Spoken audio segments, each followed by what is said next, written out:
अस्सलाम वालेकुम dear students, कैसे हैं आप सब। उम्मीद करता हूं कि आप सब खैर वाफियत से होंगे। तो आज के दिन हम लेक्चर डिस्कस करेंगे जैकोबी मेथड और गॉस साइडल मेथड। ठीक है, तो चलिए आइए हम स्टार्ट करते हैं। इसमें सबसे पहले आप लोग को आना चाहिए डायगोनल डोमिनेंट क्या होता है। क्या चीज़? डायगोनल डोमिनेंट क्या होता है। ठीक है, तो पहले हम इसको सीख लेते हैं। तो इसको हम ज़रा सा बड़ा करेंगे, थोड़ा सा आपको धुंधला नज़र आएगा, लेकिन मैनेज करिएगा क्योंकि हमने कंसेप्ट ही डिस्कस करने हैं। तो चलिए आइए। डायगोनल डोमिनेंट क्या होता है? कहता है sufficient condition for convergence. Convergence के लिए सफिशिएंट कंडीशन क्या है? ये वाली के ए और इसके नीचे पता नहीं क्या लिखा हुआ है, और ए आई जे लिखा होगा। ए आई जे इसका जो मोड होगा ना वो ए आई आई, ठीक है, ए आई आई लिखा हुआ है। ए आई आई का मोड जो है, ए आई आई का जो मोड होगा, मॉडुलस वैल्यू होगी, वो ग्रेटर देन और इक्वल टू होगी सम ऑफ ए आई जे से, और जे जो है वो 1 से स्टार्ट होकर n तक जाएगा।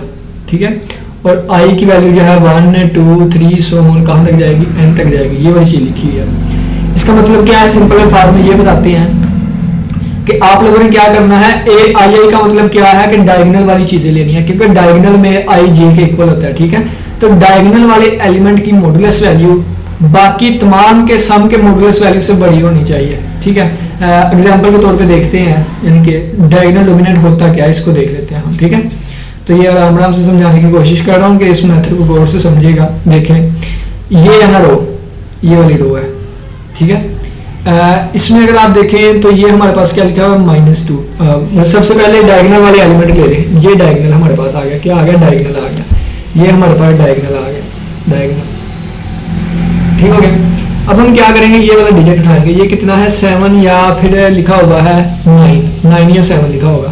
तो मैं देखता हूँ कि शायद किसी और ने ये वाली चीज़ें नोट की हैं, क्योंकि यहाँ पर राइटिंग ऐसी ही है। तो ये जैकोबी मेथड आ गया। जैकोबी मेथड हम डिस्कस करें। ये आ गया, बेहतरीन हो गया, शुक्र है नीट में मिल गया हमें। यहाँ से हम इसको डिस्कस कर लेते हैं। ठीक है, तो हाँ ठीक है। यहाँ पे सफिशिएंट कंडीशन ये है कि ए आई आई आना था यहाँ पे, ए आई आई। ठीक है, ए आई आई जो है हमारे पास वो ग्रेटर देन और इक्वल टू रहेगा जे 1 से n तक। ए आई जे ये मोड पर जे डज नॉट इक्वल टू हो आई के, और आई और जे 1 से सो आगे बढ़ते जा रहे हैं। ठीक है, ये वाली चीज़ मतलब क्या है? सिंपल फॉर्म में ये कि ये हमारे पास डायगोनल एलिमेंट्स आ गए हैं। डायगोनल एलिमेंट्स आ गए। आपने क्या करना है? ये पहला आप पकड़ लें। क्या पकड़ लें? आप पहली रो पकड़ लें। पहली रो हमने पकड़ ली, पहली रो हमने पकड़ ली। इसमें डायगोनल एलिमेंट क्या है? 7। तो 7 का मोड जो है वो ग्रेटर देन होना चाहिए इन दोनों के मोड के सम के, इन दोनों के मोड के सम के, यानी कि -2 का मोड और +5 वाले का। तो अगर आप देखें ये कंडीशन ट्रू होती है कि नहीं, तो 7 का मोड ग्रेटर देन होता है या इक्वल टू, ये 2 का मोड 2 ही आ जाएगा, +7, यानी कि 7 ग्रेटर देन और इक्वल टू आ जाएगा 7, और ये इक्वल टू होते हैं। ठीक है, क्या होते हैं? इक्वल टू होते हैं। तो इसका मतलब ये कंडीशन ट्रू है। इसमें डायगोनल एलिमेंट 4 है, तो 4 का मोड +4 हो जाएगा, और इनका सम 3 और 1 4, तो 4 इक्वल 4 आ रहा है, ये भी ठीक है। इसमें डायगोनल एलिमेंट क्या है? तो ये पता नहीं क्या लिखा हुआ है, तो ये लास्ट वाला पता नहीं 9 लिखा हुआ है शायद। लास्ट वाला क्या है? 9 है। हाँ 9 है। तो 9 का मोड अगर आप देखें ना, 9 का मोड ग्रेटर देन और इक्वल होता है 5 जमा 2 के मोड के, यानी कि 5 का मोड जमा 2 का वो, तो 9 बड़ा होता है 7 से, तो बिल्कुल ठीक होता है। तो यानी कि ये तीनों कंडीशन सेटिस्फाई हो रही हैं कि डायगोनल एलिमेंट वाले का मोड जो होगा वो ग्रेटर देन और इक्वल होगा बाकी जो है उनके मोड के सम के, पहले मोड और फिर सम के। ठीक है, तो फिर हम क्या कहेंगे कि अगर ये कंडीशन सेटिस्फाई हो रही है तो इनको फिर हम डायगोनल डोमिनेंट का नाम देते हैं। ठीक है, और चलिए अब जैकोबी मेथड पे आते हैं। जैकोबी मेथड क्या कहता है? कहता है given system in the diagonal dominant form, यानी कि ये जो हमें सिस्टम ऑफ लीनियर इक्वेशन दिया गया होगा ना, ये डायगोनल डोमिनेंट में होगा। अगर नहीं है तो पहले इसको डायगोनल डोमिनेंट में लेकर आएंगे। ठीक है, अच्छा अब यहाँ पे देखें, अब यहाँ पे क्या चीजें यूज हो रही हैं? एक्स वाई जी वेरिएबल्स यूज हो रही हैं। तो एक्स के +1 किसके इक्वल होगा? 1 ओवर a11 और b1 -a21 और yk -a13 और zk, और yk +1 इक्वल होगा किसके? 1 over a22 b2 -a21 xk और -a23 और ये आ जाएगा zk, और zk +1 किसके इक्वल होगा? 1 ओवर a33 और b3 -a31 और 32 और yk आ जाएगा। अब इनको याद कैसे रखना है ये भी मैं आपको बता देता हूँ। देखिए एक्स के प्लस 1, वाई के प्लस 1 और जी के प्लस 1।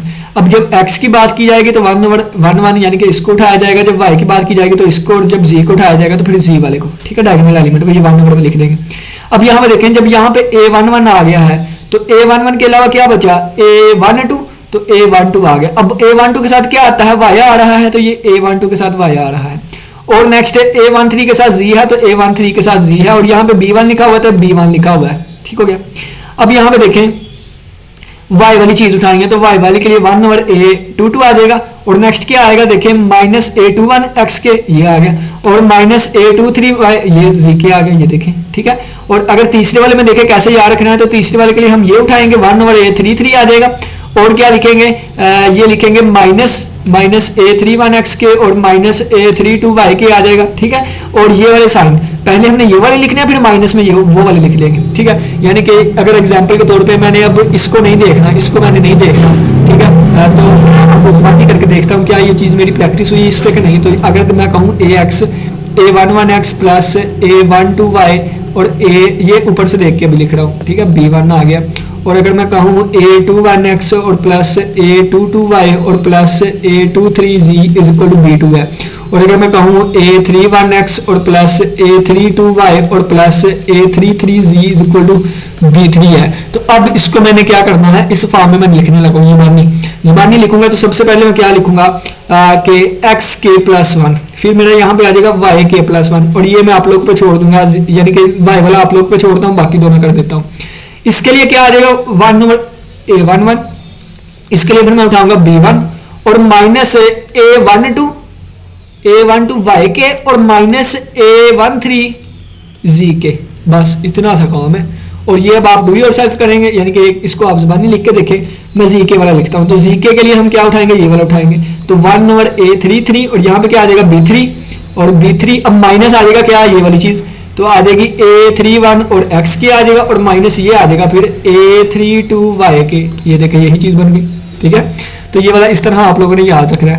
और चलेंगे अब अगर मैं फर्स्ट अप्रोक्सीमेशन करने लगा हूँ, क्या फर्स्ट अप्रोक्सीमेशन क्या होगी, फर्स्ट अप्रोक्सीमेशन ये होगी कि अगर मैं यहाँ पे ये देखिए यहाँ पे k प्लस 1 आ रहा है लेफ्ट हैंड साइड पे, राइट हैंड साइड पे k चीजें आ रही हैं।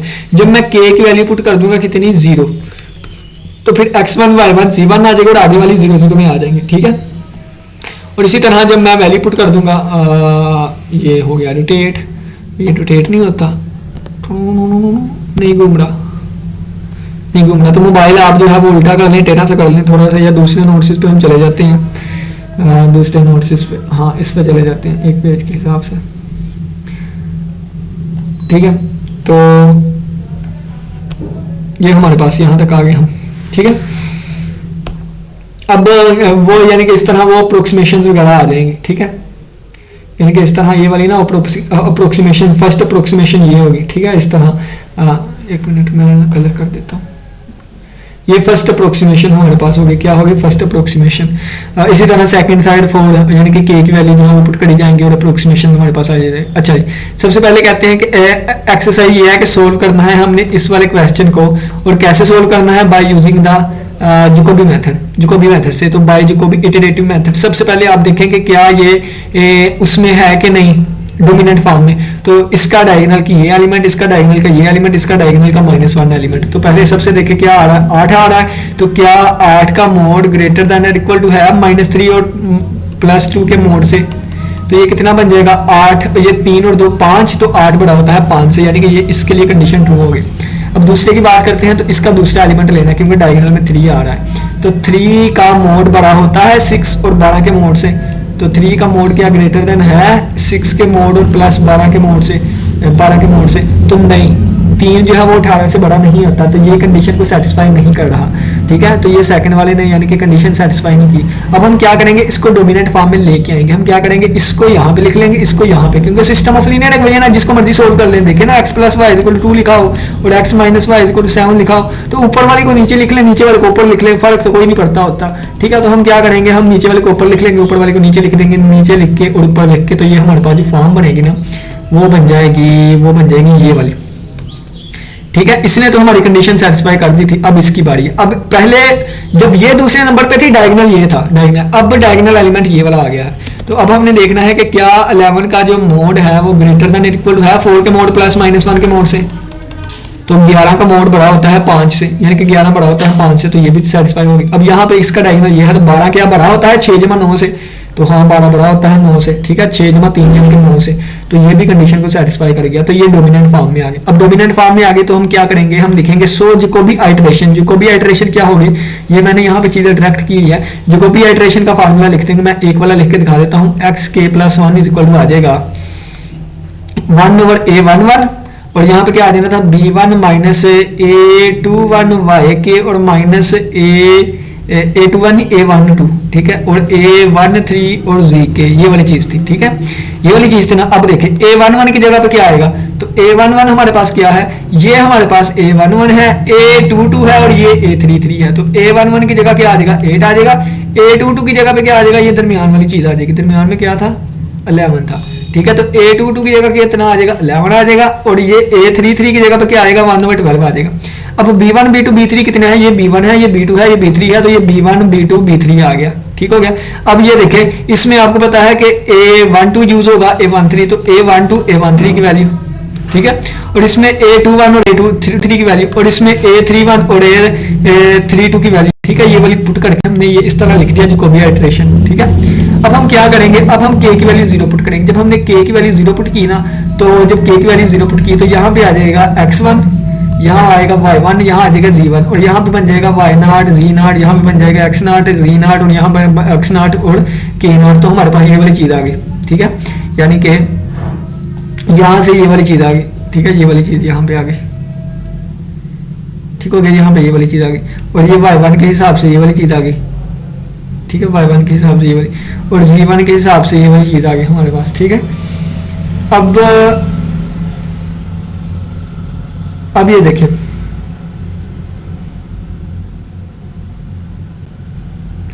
x0 y0 z0 अब हमारे पास कितना है, x0 y0 z0 हमारे पास कितना है, तो ये मैं आपको दिखाता हूँ। x0 y0 और z0 हमारे पास कितना है, ठीक है, x0 y0 z0 की वैल्यूज क्या है, तो इसको एडिशियल तौर पे हम 0 लेके चलते हैं, ठीक है। ये तो इधर स्क्रॉल नहीं हो रहा है, एक मिनट में यहाँ से आपको दिखाता हूँ। अगर ये इधर से, क्योंकि इसकी भी स्पीड स्लो हुई पड़ी है ना आज, जिससे मैं वीडियो लेक्चर बना रहा हूँ।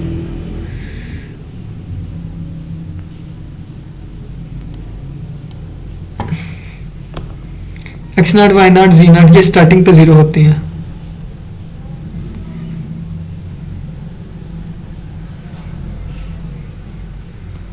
इसको स्टार्टिंग पे हमने ना 0 लेके चलना है, ठीक है, मैं आपको बता रहा हूँ। तो ये जब 0 हो गया, ये भी 0 हो गया, तो यहाँ पे x1 की वैल्यू आ गई 20/8, ठीक है, 20 + 0/8, तो ये 2.5 आ गई, और y1 जो है ये भी 0 हो गया, ये भी 0 हो गया, तो 33/11 3 आ गए, और ये भी 0 हो गया, ये भी हो गया 35/12, तो ये हमारे पास 2.9166 और 667 तक आ गया।